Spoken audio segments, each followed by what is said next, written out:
Moving forward, Ravenstein further stated that the major direction of migration is from the agriculture areas to the center of industry and commerce. And if you look at the data from different parts of the world, and even in the context of Global South, we see that people tend to move from rural areas, essentially where you have opportunities from primary sectors, agriculture sectors, towards center of business, trade and commerce, which is largely located in mega cities at the national capital and state capitals. So if you look at the migration movements, they tend to take place from the rural centers towards the urban centers. Next is migration is mostly due to economic causes. So of course we know that there are multiple drivers which are responsible, but among the plethora of factors which may help to explain migration, economic causes tends to predominate, and largely people make a migratory decision. Either it is from rural to rural areas, from rural to urban areas, or even from urban to urban areas.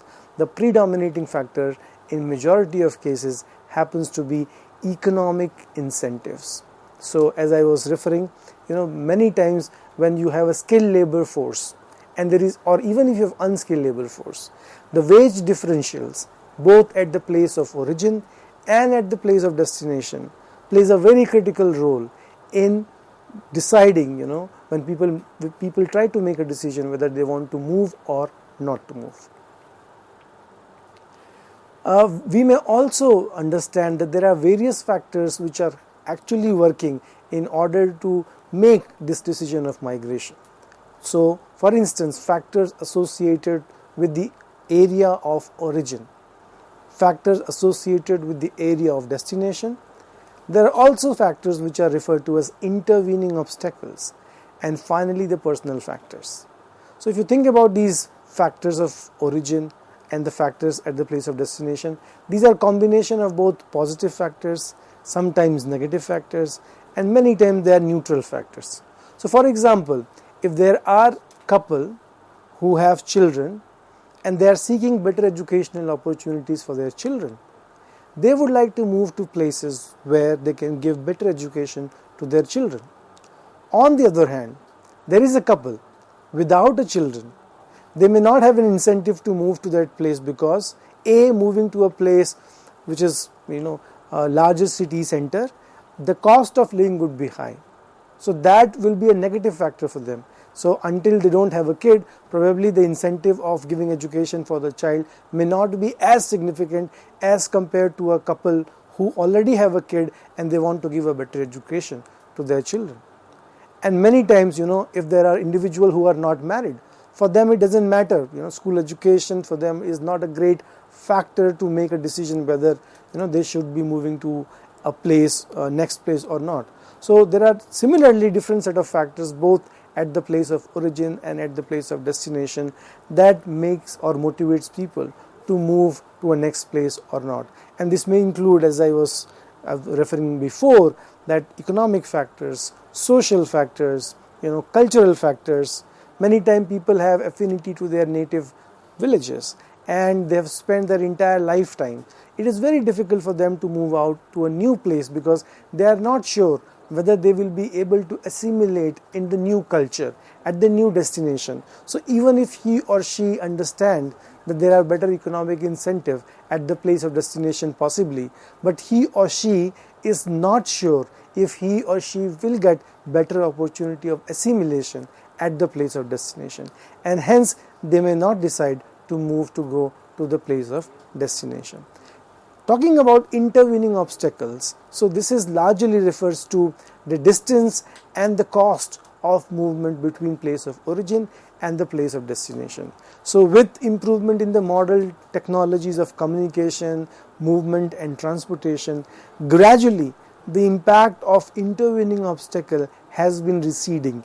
Yet these intervening obstacles play a significant role with regard to people's decision of migration or not. So often we find, in developing nations context particularly, that distance is still a very significant factor when it comes to decision of migration, and largely in case of, if you look at female migration particularly, that is even more significant. and finally is the personal factors. There are many individuals who are very much not accustomed to making changes in their life. So when you say migration, it involves huge change in the social web of relationship, cultural milieu set, and that might actually make people understand that this is something not my cup of tea.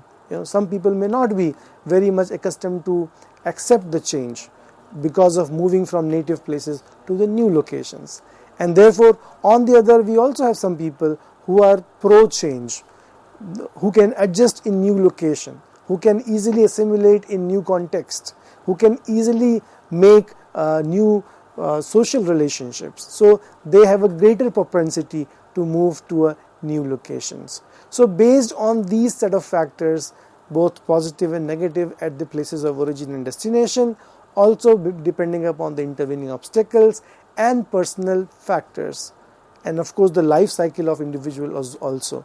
The possibility of migration does not remain the same throughout the life cycle of individual. It is relatively large in adulthood, and as people become senior and elderly, possibility of migration further go down. And so therefore when you look at the migration, I think these four important factors play a very significant role in terms of understanding the migration. If you look at migration, there is something called stream and counter stream. So migration tends to take place largely within well-defined streams. So there is a common place of origin and there is a common place of destination. So if you look at, from India, a lot of people are moving from the eastern states to the western and the southern states. And then you have a very defined migration stream, place of origin and place of destination. Similarly, if you look at international migration also at the global level, largely we see that majority of people are moving towards Europe and North America, and partly in Australia and New Zealand. So these are places which are highly urbanized, industrially advanced societies where there are ample opportunities. So people who are qualified with greater skill set are welcomed according to their national policies. So therefore we observe that there is a well-defined stream of migration. A lot of people from India also move abroad to Middle East, both for skilled job, unskilled job, and many technocrat, medical professional, artists, also move to Europe and North America. So there is a well-defined stream of migration. So for every major migration stream, there is also a counter stream that develops. So as I was referring earlier, when people are moving from distant locations, remote locations, rural areas to the urban areas, we also have a counter stream. So when there is a vacuum created in these locations, people from nearby places come and occupy to fill these vacuums. Moving forward, we may also look at that migration is understood through a very basic fundamental idea of push and pull factors. So often these push and pull factors are related to both positive and negative forces which are working at the place of origin and at the place of destinations.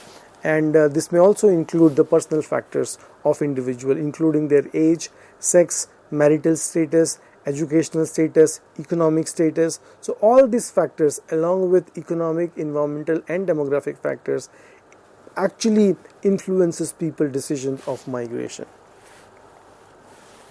If you look at the neoclassical theory of migration, it is seen that migration is primarily a function of geographical differences in the relatively scarcity of labor. So places where there is a scarcity of labor create opportunities for people to come in and fill the gap. Now if you look at today's global society, where a lot of industrial economies are actually experiencing the issues and challenges of population aging, there is a huge dearth of educated, skilled, young labor force. Whether it is Japan, whether it is Europe, a lot of these countries are actually looking for skill set, young people to come and contribute to the economic development story in these places. So therefore, people, those who are qualified and they are willing to move to these places, so they are helping these place of destination economy to grow. So therefore rural urban migration continues as long as expected urban income exceeds rural income. So there are also wage differentials which are very significant. So often people with a similar skill set may get different wage rates, and then if they come to know that there is a location where you may get higher wages, so they would like to go and seek these opportunities either within country or abroad. So migration causes labor to become less scarce at the destination and scarcer at the origin. So what happens is, when the skilled migrants are moving to new locations, probably in the Western societies, then the scarcity of labor force or the labor problem is reduced. However, it generates a new problem of scarcity at the place of origin. So gradually what happens, that the wage gaps comes to a level of equilibrium, where the wage rates at the place of origin also increases and the place of destination remains saturated, and so there will be an equilibrium in the economy. If you look at the spatio-temporal transition, it's very important to understand the migration process, because migration is actually also viewed as a constituent part of the development process. And so if you look at these processes which are associated with migration, they may include modernization, economic development, urbanization, and demographic transition. So migration, if we have to explain, we have to understand the implication of these important transitions. If you look at this graph, is basically putting together demographic transition along with migration transition. So you may note here that in traditional societies with limited economic development, there is no incentive for people to move to long distance or different places. But as economic development takes place, there are greater opportunities of economic incentive at urban centers. People tend to move from rural to urban areas. And there is also a world system theory of migration which clearly shows that predominantly most of this migration is originating from places in the global south, where opportunities of education and employment are relatively less. On the other hand, majority of the magnet, actually the places of destination, happens to be North America, Europe, and Australia and its oceanic countries. So this is largely because these are the major centers where we have economies at the advanced stage. There are greater innovations which are taking place, and there is a huge dearth of trained professionals, and thus most of this demand of skilled labor force is being fulfilled from global south. So therefore this tells us that we have to understand the temporal and spatial patterns of migration, and if we have to explain these, then we have to understand how the process of modernization, economic development, and demographic transition has unfolded within country and internationally as well. Recently, in order to explain the process of migration, people have been using the concept of capability approach proposed by Professor Amartya Sen. And they are arguing that migration theory should include the structural constraints and independent choices, or we may also call them agencies.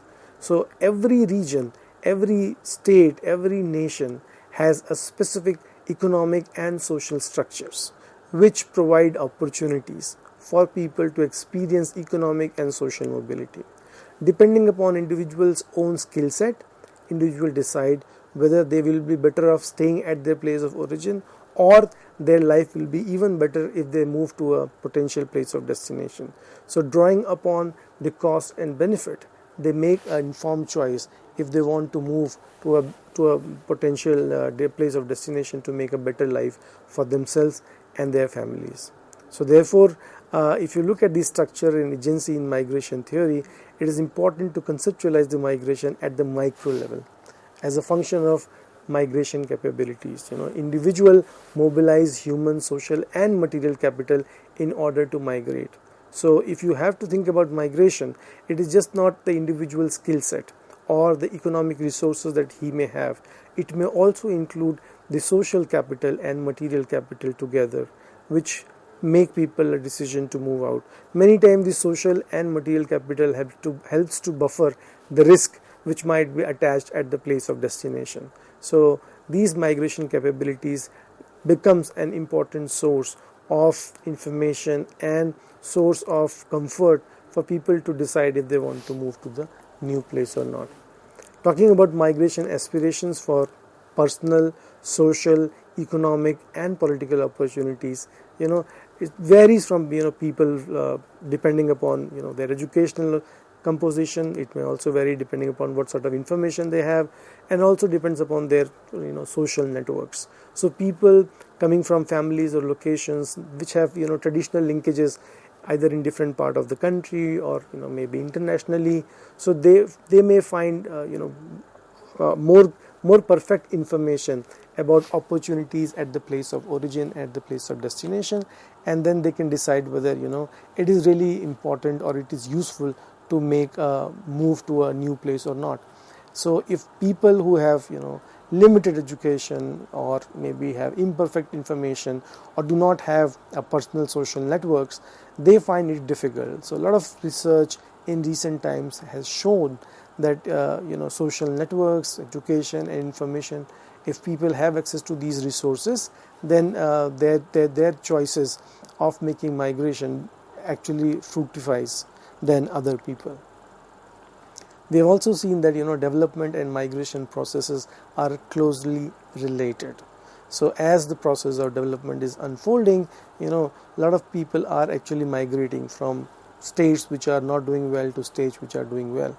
So if you look at the regional disparities within country or between country, is one of the important factors why people are moving or looking for better opportunity at new places. So societies typically go through these migration transitions, so from rural to urban areas, until you have greater opportunity or equal opportunity in different part of the country itself.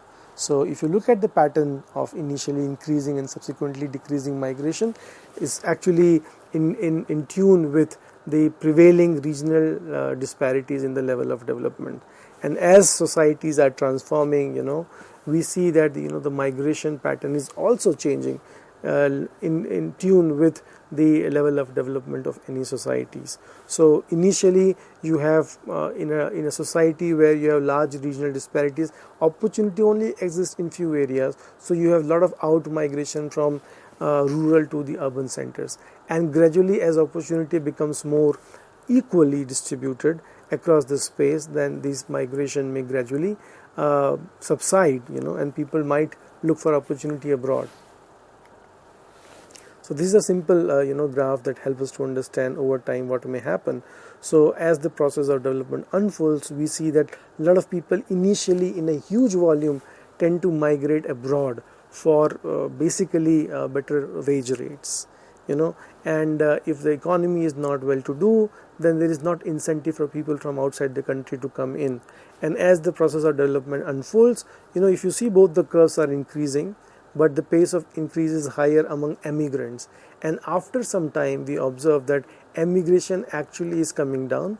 And this may happen why? Because investment is coming up into the native country, a lot of technological, business, scientific development, infrastructure development, improvement of ease of doing business, better infrastructure facilities, greater equalities, for and greater protection for minorities. So all these kind of positive macro environment, conducive environment for development would mean that over the long run, the immigration, people going out, this tendency would come down with the process of development being witnessed in the native countries. On the other hand, you have a lot of people from abroad who would like to come and do business and contribute to the opportunities of economic growth elsewhere. So largely if you see, the Western economies, the business houses, industrialists, they are now gradually moving and shifting their bases of investment in Asia, in Africa, South Asia. So these are countries and these are places where there is enough opportunities of development and the potential is huge. And thus, as the development is taking place, a lot of people are coming actually from outside the country to, so immigration is happening where people from Europe, from America, from oceanic countries are coming to invest in these traditionally countries where the potential of development is still a lot, and therefore there are still some concerns with migration theories. We have made a lot of progress in terms of understanding and explaining these migration processes, but as you know that there is no perfect theory, there is no perfect law as such which can explain, given the complexity in every geographical location, its social and economic uniqueness. It is difficult actually to provide a theory that can explain every migratory movement, but yet these are new challenges that social scientists, including geographers and demographers, has to appreciate and propose new ways of explaining these complexity. So finally, if you look at some of the important concerns related to migration theories, I think one of the important point is to understand why do people migrate.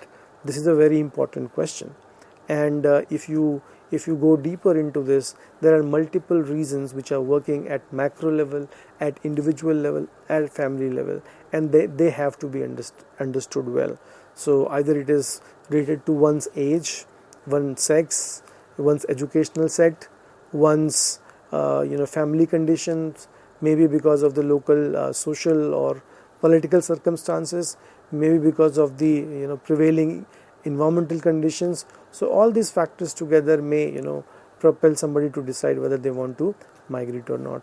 And finally, why they choose to go a particular place, what is the role of agency and structures. So all these decisions will help us to understand how people make rational decision to move or not. So with this, I would like to thank you.